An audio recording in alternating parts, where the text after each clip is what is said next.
Doctor ने बताया कि तीसरी बेटी पैदा हुई है तो अवैस ने गुस्से में आकर बीवी को फौरन तलाक दे दी। न उसने बेटी का चेहरा देखा और न ही किसी को कुछ कहा, बस सीधा अस्पताल से वापस घर आ गया। उसको ये भी नहीं मालूम था कि उसकी बीवी और बच्चियों का क्या बना। कुछ ही अरसे के बाद अवैस ने दूसरी शादी कर ली, जिससे उसे एक के बाद एक 3 बेटे पैदा हुए। वो बहुत खुश और मगरूर हो गया, लेकिन चंद सालों के बाद किस्मत ने उसे सबक सिखाया। वो बीमार होकर अस्पताल में दाखिल हुआ। वहां उसने तीनों डॉक्टर लड़कियों को देखा और हैरान रह गया। दोस्तों, आज की इस वीडियो में मैं आपको एक ऐसी सबक आमोज कहानी सुनाने जा रहा हूं जिसे सुनकर आप हैरत में पड़ जाएंगे और इसे आखिर तक देखने पर मजबूर हो जाएंगे। ये कहानी एक नर्स की जुबानी है। नर्स बताती है कि अवैस नामी शख्स बड़ी बेचैनी से अस्पताल के कॉरिडोर में टहल रहा था। उसकी बीवी लेबर रूम में थी और 2 छोटी बच्चियां एक तरफ बेंच पर बैठी थी। अवैस की मां उनके साथ थी और मुसलसल तस्बीह पर दुआ मांग रही थी कि पोता पैदा हो। अवैस भी बेटे की ख्वाहिश में बेताब था और बार बार कहता, देखना अम्मा, इस बार बेटा ही होगा और मैं पूरे मोहल्ले में मिठाई बांटूंगा। ये सुनकर छोटी बच्चियों ने मासूमियत से कहा, बाबा हमें तो बहन चाहिए। ये सुनकर अवैस गुस्से से उन्हें घूरता हुआ दोबारा टहलने लगता। अस्पताल में काफी देर से यही मंजर जारी था। तकरीबन 1 घंटे के बाद एक नर्स बाहर आई। उसके हाथ में एक बच्चा था जो चादर में लिपटा हुआ था। नर्स ने मुस्कुराते हुए कहा, मुबारक हो, आपकी बेटी पैदा हुई है। ये सुनना था कि अवैस जो बच्चे को गोद में लेने के लिए आगे बढ़ा था रुक गया। वो 2 कदम पीछे हट गया और नफी में सर हिलाने लगा। उसकी सास ने तस्बीह एक तरफ रखी और गुस्से से बोली, मुझे तो तेरी बीवी से यही उम्मीद थी, बस हमारा बोझ बढ़ाए जा रही है। कैसी औरत है, एक पोता तक नहीं दे सकी। मैं तो खुशी के लिए तरस गई हूँ। वहीं बेंच पर बैठी दोनों बच्चियां अपनी बहन की खबर सुनकर खुशी से ताली बजाने लगी। वो खुशी से बोली, हमारी बहन आई है, हमारी बहन आई है। और फिर दोनों नर्स की तरफ दौड़ी। अपने नन्हे नन्हे हाथ आगे बढ़ाकर बच्ची को गोद में लेने की कोशिश करने लगी। नर्स हैरत से कभी अवैस को, कभी उसकी माँ को और कभी उन बच्चियों को देख रही थी जो अपनी बहन की आमद पर बेहद खुश थी। नर्स ने दोबारा बच्ची को अवैस की तरफ बढ़ाया, लेकिन उसने सख्ती से इनकार करते हुए कहा, मैं इसे गोद में नहीं लूंगा। ये मंजर हर देखने वाले के दिल को चीरने के लिए काफी था। अवैस की माँ गुस्से से खड़ी हुई और कहने लगी, मैं तो घर जा रही हूँ, तू इस फसाद को निपटाकर घर आ जाना। तेरी खाला फिर तुझे फोन करके पूछेगी कि पोता हुआ कि नहीं। मैं तो किसी को मुंह दिखाने के लायक ही नहीं रही। हर बार यही कहना पड़ता है कि बच्ची हुई है। वो आहिस्ता आहिस्ता कदमों से चलती, लाठी टेकती और मुंह ही मुंह में अपनी बहू को बुरा भला कहती अस्पताल से बाहर निकल गई। अवैस ने मुंह फेर लिया। मजबूरन नर्स बच्ची को वापस रूम में ले गई। बाप के इस रवैये से नर्स का दिल भी दुख से भर गया था और वो इस बेगुनाह बच्ची के बारे में सोचने लगी जिसने अभी दुनिया में कदम ही रखा था और पहले ही बाप के प्यार से महरूम हो गई थी। तकरीबन 1 घंटे के बाद अवैस को उसकी बीवी सकीना से मिलने की इजाजत हुई। वो कमरे में गया और दोनों बच्चियों को अपनी माँ के बिस्तर पर बिठा दिया। सकीना, जो बेटे की ख्वाहिश से अवैस की जिद को जानती थी, मुस्कुराते हुए उसे देख रही थी। उसे यकीन था कि बेटी होने के बावजूद अवैस उससे मुंह नहीं मोड़ेगा। बेटा सकीना भी चाहती थी, लेकिन बेटियां भी उसके दिल के करीब थी। वो जानती थी कि ये मासूम बच्चियां उसके वजूद का हिस्सा है, लेकिन अवैस ने उस पर जो जुल्म किया वो नाकाबिले बर्दाश्त था। उसने सख्त लहजे में सकीना को तलाक के 3 अल्फाज कहे और कमरे से ये कहकर निकल गया, अब तो इन 3 बच्चियों के साथ मुकम्मल तौर पर आजाद है, जहां चाहे जा सकती है। अवैस ने सकीना से अपना हर ताल्लुक खत्म कर लिया था और सकीना का कसूर सिर्फ यही था कि उसने बेटी को जन्म दिया था। बदकिस्मत अवैस ये समझ ही नहीं सका कि बेटियां अल्लाह की रहमत होती हैं। तलाक के इन तल्ख अल्फाज ने सकीना के होश उड़ा दिए थे। कुछ ही देर पहले सकीना जिंदगी और मौत की कशमकश से गुजरकर शदीद तकलीफ बर्दाश्त करके एक नन्ही सी जान को दुनिया में लाने में कामयाब हुई थी। जल्दी जल्दी बच्चों की पैदाइश की वजह से उसके जिस्म में खून की शदीद कमी हो गई थी और डॉक्टर्स ने बड़ी मुश्किल से उसका केस संभाला था। अभी तो उसकी हालत कुछ बेहतर हुई थी, लेकिन वो अंदर से खुश थी कि उसने एक नई जिंदगी को जन्म दिया। सकीना को यह नहीं मालूम था कि यह दुनिया इतनी बेरहम हो सकती है। उसे लगता था कि बेटे की ख्वाहिश रखने वाला अवैस अपनी बेटी को भी दिल से कबूल करेगा, जैसे उसने पहली 2 बेटियों को अपनाया था। लेकिन आज अवैस ने साबित कर दिया कि वो एक कमजोर दिल इंसान है जो बेटी जैसी अजीम रहमत को समझने के काबिल ही नहीं।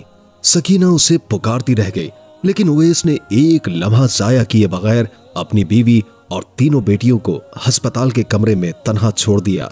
वो कमरा जहां नर्स मौजूद थी जिसने सकीना की डिलीवरी के वक्त उसकी मदद की थी और ये खुशखबरी देने के लिए उवैस और उसकी मां के पास आई थी। नर्स ने सकीना के सर पर हाथ रखा और उसे हौसला देने की कोशिश की। 45 साला नर्स सकीना के गम को गहराई से समझ सकती थी, लेकिन सकीना की आंखों से बहते आंसुओं को रोकने वाला कोई मरहम मौजूद नहीं था। कोई तसल्ली उसकी अजियत को कम नहीं कर सकती थी। सकीना की तीनों बेटियां बाप की मोहब्बत और सरपरस्ती से महरूम हो चुकी थीं। उसके दामन पर तलाक का दाग लग चुका था और वो बेयारो मददगार हो गई थी। उसके मैके में भी उसके लिए कोई जगह नहीं थी। शादीशुदा भाई से कबूल करने को तैयार न थे और भाभियां उसे घर में दाखिल होने देना भी नहीं चाहती थीं। इन बच्चियों और तलाक के दाग के साथ सकीना को कोई कबूल करने को तैयार न था। वो नर्स का हाथ पकड़कर बिलक बिलक कर रोने लगी। दूसरी तरफ उवैस बीवी को तलाक देकर घर पहुंचा तो उसकी मां ने पूछा, अब क्या करना है सकीना और उसकी बच्चियों का? वो न जाने कब तक हमें खुशियों के लिए तरसाती रहेंगी। उवैस ने गुस्से में जवाब दिया, मैंने सकीना को तलाक दे दी है। मुझे ऐसी औरत नहीं चाहिए जो सिर्फ बेटियां पैदा करे। अब मैं किसी ऐसी औरत से शादी करूंगा जो मुझे बेटा दे। उवैस ने अपनी बात जारी रखते हुए कहा, मेरे दोस्त मेरा मजाक उड़ाते हैं, कहते हैं कि तूने बेटियों की कतार लगा रखी है। बेटा होगा तो तेरा सहारा बनेगा। अगर मैं तीसरी बेटी की खबर सुनाता तो वो मुझ पर और हंसते, इसलिए मैंने इस मामले को अस्पताल में ही खत्म कर दिया। अब देखना, जिस औरत से मैं शादी करूंगा वो मुझे बेटा ही देगी। ये सुनकर उवैस की मां कुछ देर खामोश रही, लेकिन फिर उसे लगा कि बेटे ने बिल्कुल सही फैसला किया है। उसने कहा, हाँ ठीक किया है तूने। उन तीनों बच्चियों का बोझ उठाने की क्या जरूरत थी? अब मैं तेरे लिए कोई अच्छी लड़की देखूंगी। गरीब और शरीफ समझकर सकीना को बहू बनाया था, लेकिन वो तो हमारे लिए मुसीबत ही बन गई। उवैस की मां ने बेटे की इस गलत हरकत पर उसका भरपूर साथ दिया और नई लड़की की तलाश शुरू कर दी। आस पड़ोस और मोहल्ले वालों को जब सकीना और उवैस की तलाक का इल्म हुआ तो सबको सकीना और उसकी बेटियों के लिए बेहद अफसोस हुआ। हर कोई सकीना की नेकी, उसकी फितरत की अच्छाई और कुर्बानियों से वाकिफ था। बेटियां पैदा करने में सकीना का कोई कसूर नहीं था और ये बात मोहल्ले वालों को अच्छी तरह समझ आ रही थी।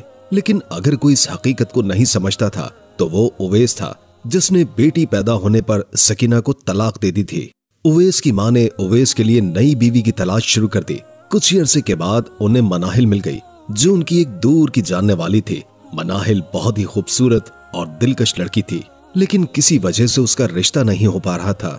जब उवैस की मां ने मनाहिल के घर वालों से रिश्ता मांगा तो उन्होंने बगैर किसी हिचकिचाहट के फौरन ये रिश्ता पक्का कर दिया। ना तो ये सवाल उठाया गया कि उवैस पहले से शादीशुदा और 3 बच्चियों का बाप था, और ना ही ये सोचा गया कि मनाहिल कवारी थी। इस बेजा जल्दबाजी पर उवैस की खाला और कुछ रिश्तेदारों ने उवैस की मां को समझाने की कोशिश की। उन्होंने कहा, देखो, सोच समझकर फैसला करो। सकीना जैसी अच्छी और नेक लड़की को छोड़कर तुमने पहले ही बहुत बड़ी गलती की है। अब अगर कोई गलत इंतखाब किया तो तुम्हारा घर तबाह हो जाएगा। कुछ लोगों ने दबे लफ्जों में उवैस और मनाहिल की शादी करने के लिए उन्हें रोकने की भी कोशिश की, लेकिन उवैस की मां मनाहिल की खूबसूरती पर फिदा हो चुकी थी। उसे सिर्फ ये नजर आ रहा था कि मनाहिल उनके घर की जीनत बनेगी और वो किसी की बात सुनने को तैयार न थी। मनाहिल सकीना से ज्यादा खूबसूरत और कम उम्र थी और उवैस भी उसकी खूबसूरती पर दिल हार बैठा था। जल्द ही उवैस और मनाहिल की शादी हो गई। ये एक तल्ख हकीकत थी कि हमारे माशरे में मर्द को दूसरी शादी के लिए फौरन औरत मिल जाती है, लेकिन औरत खास तौर पर बच्चों के साथ सारी जिंदगी मुश्किलात और तन्हाई का सामना करती है। उवैस को आसानी से मनाहिल जैसी दिलकश बीवी मिल गई, जबकि पीछे सकीना अस्पताल के बिस्तर पर 3 मासूम बच्चियों के साथ तन्हा रह गई। उसकी हालत देखकर वो नर्स जो उस वक्त उसके सरहाने खड़ी थी उसे तसल्ली देने लगी। नर्स ने सकीना के सर पर शफकत से हाथ रखा और कहा, बेटी, मैं अकेली रहती हूँ। मेरे पास एक छोटे से कमरे का मकान है, तुम मेरे साथ चलो, मैं तुम्हें अपने पास रख लूंगी। नर्स के दिल में सकीना के लिए बेहद रहम था। उसने कभी सोचा भी नहीं था कि कोई शौहर अपनी बीवी को ऐसे हाल में तलाक दे सकता है, खास तौर पर जब वो नई जिंदगी की इब्तिदा कर चुकी हो। नर्स ने तो कई मर्तबा बेटी पैदा होने पर शौहरों को गुस्सा करते और बुरा भला कहते हुए देखा था, लेकिन इतनी जल्दी और बेरहम तलाक का फैसला उसके लिए भी हैरानकुन था। नर्स की पेशकश पर सकीना ने हैरत से उसे देखा। नर्स ने हमदर्दी से कहा, कई साल पहले मेरी भी शादी हुई थी। मैं भी अपनी शादीशुदा जिंदगी में बेहद खुश थी, लेकिन मेरी औलाद नहीं हो सकी। सकीना ने नर्स की बात गौर से सुनी। नर्स की आंखों में हमदर्दी और सच्चाई झलक रही थी। उसने कहा, मेरे शौहर ने भी मेरी इस कमी को कबूल नहीं किया और मुझे तलाक दे दी। मैं जानती हूँ कि तलाक के बाद एक औरत को कैसी मुश्किलात का सामना करना पड़ता है। मैंने भी तन्हाई और दरबदर की ठोकरें खाई, फिर नर्सिंग का कोर्स शुरू किया और यहाँ इस अस्पताल में नौकरी मिल गई। नर्स ने मजीद कहा, अब मैं एक छोटे से कमरे में रहती हूँ। तुम चाहो तो मेरे साथ रह सकती हो। तुम्हारी बेटी बहुत प्यारी है। मैं इसे अपनी औलाद की तरह प्यार दूंगी। इससे मेरी कमी भी दूर हो जाएगी और तुम्हें भी एक नया सहारा मिल जाएगा। सकीना के पास उस वक्त कोई और रास्ता नहीं था। उसके मैके में उसे कबूल करने वाला कोई नहीं था और न ही वो अपनी 3 बच्चियों के साथ कहीं और जा सकती थी। लेकिन एक गैर औरत पर भरोसा करना भी आसान नहीं था। नर्स की पेशकश पर गौर करते हुए सकीना ने उसकी आंखों में देखा। उसे नर्स की बातों में सच्चाई नजर आई और वो इस नतीजे पर पहुंची कि शायद यही उसके लिए बेहतर है। अस्पताल से छुट्टी के बाद सकीना अपनी 3 बच्चियों के साथ नर्स के घर चली गई। वहां उसने अपनी जिंदगी की नई शुरुआत की। सकीना को सिलाई का हुनर आता था और वो इसी हुनर की मदद से अपनी जिंदगी गुजारने लगी। नर्स ने भी उसका भरपूर साथ दिया और हर मुश्किल घड़ी में उसकी मदद की। उवैस ने मनाहिल से शादी करके अपनी नई जिंदगी का आगाज किया था, लेकिन सकीना की जिंदगी में एक नया सुकून आ चुका था। उसकी बच्चियां स्कूल जाने लगी थी और सकीना ने कपड़ों की सिलाई का काम शुरू कर दिया था। नर्स, जो अब सकीना की जिंदगी का हिस्सा बन चुकी थी, अस्पताल से वापस आकर बच्चियों की खूब देखभाल करती और उन्हें दिल से प्यार देती। बच्चियां भी नर्स को नानी कहकर पुकारती और यूं एक छोटा सा खानदान मुकम्मल हो गया था। सकीना ने यह महसूस किया कि उसका दिल अब कभी ये नहीं कहता कि वो एक गैर औरत के घर में रह रही है। नर्स की मोहब्बत और हमदर्दी ने उसके दिल में एक नया सुकून पैदा कर दिया था। वो अपनी 3 बच्चियों के साथ एक नया खानदान बनाने में कामयाब हो गई थी। नर्स एक नेक और बाकिरदार औरत थी और उसकी नेक नियति ने सकीना को एक नया सहारा दिया था। सकीना की जिंदगी में अल्लाह की रजा और उसके इनामात की झलक नजर आ रही थी। वो अब इज्जत और सुकून से अपनी जिंदगी गुजार रही थी। जबकि दूसरी तरफ उवैस और मनाहिल की शादी के बाद उवैस की जिंदगी में एक नया बाब खुला था। मनाहिल की खूबसूरती और चालाकियों ने उवैस को मुकम्मल तौर पर अपने जाल में फंसा लिया था। वो अब अपनी माँ को पूछता तक नहीं था। उसकी माँ दिन भर ताने सुनती रहती और घर के कामों में लगी रहती।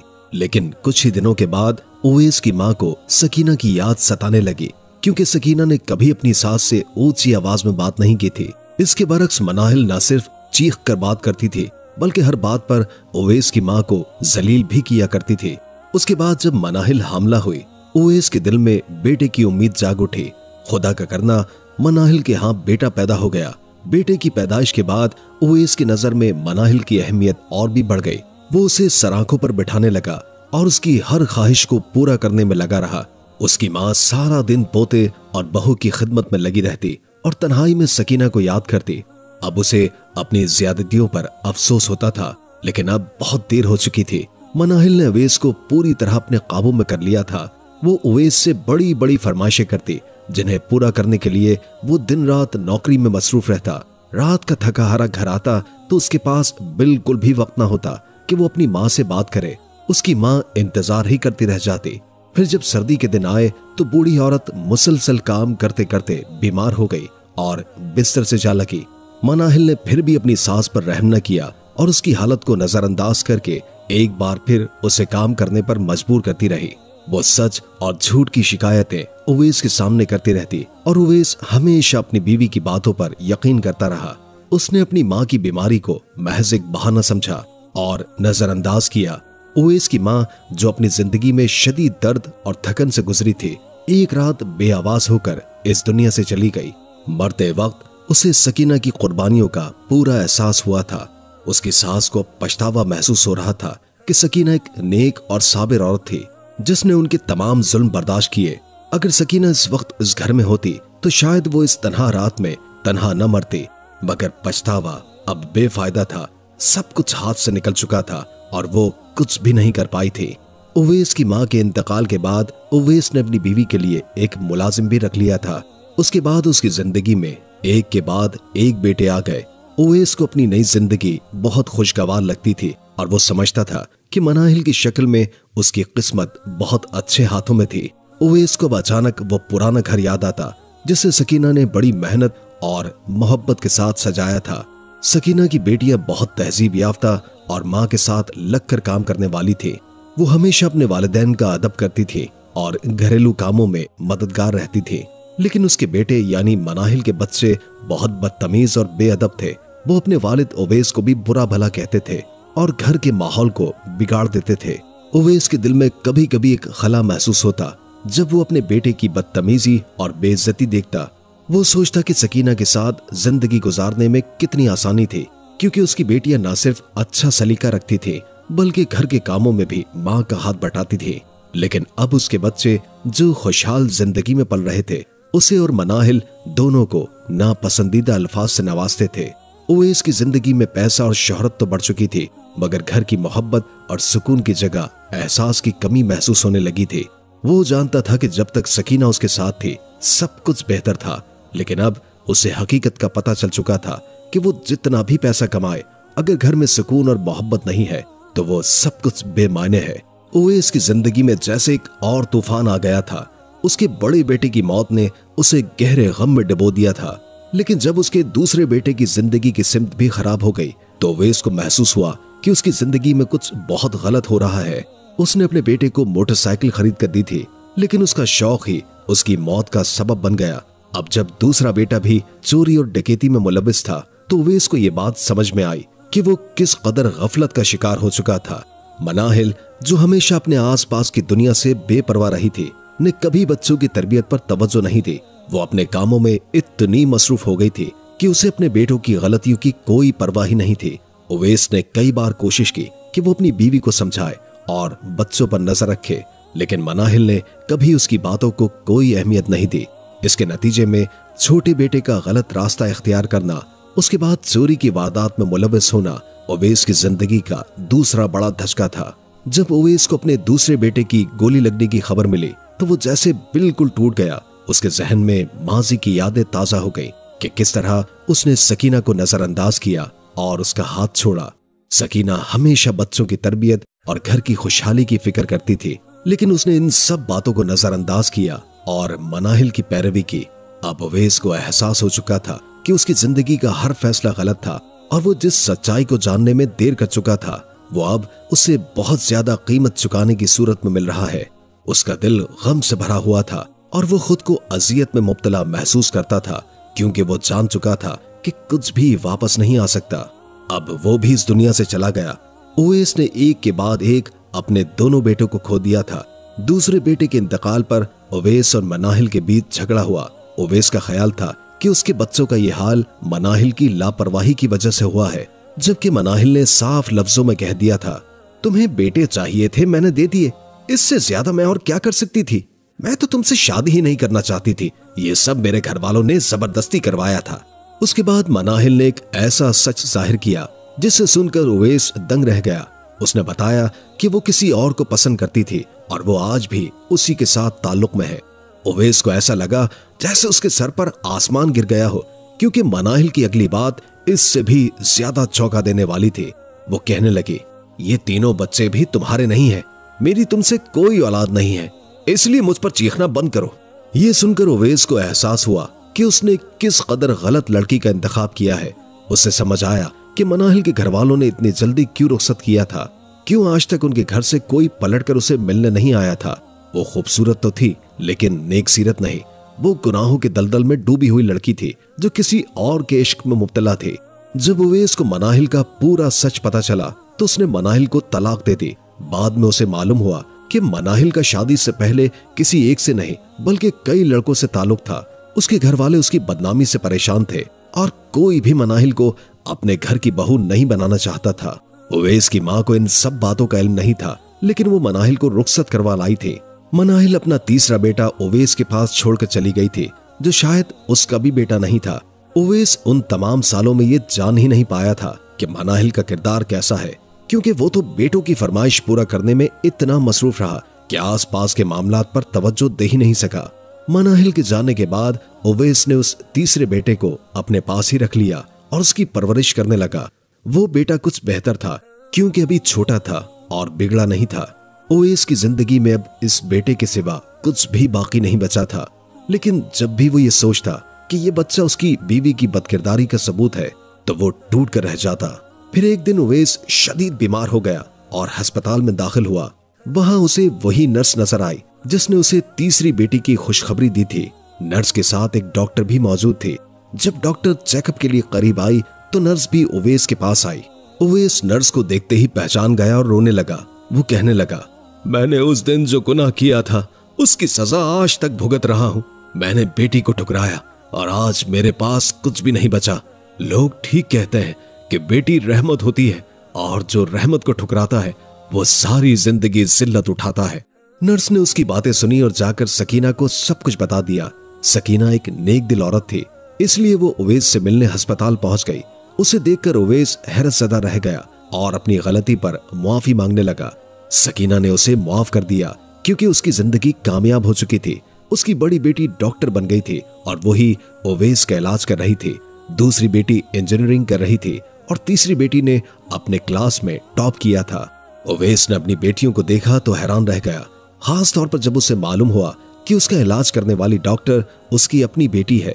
उवैस अपनी बेटियों के साथ जिंदगी गुजारना चाहता था, लेकिन सकीना को तलाक दे चुका था, इसलिए ये मुमकिन नहीं था। बेटियां भी उसके साथ नहीं रहना चाहती थीं।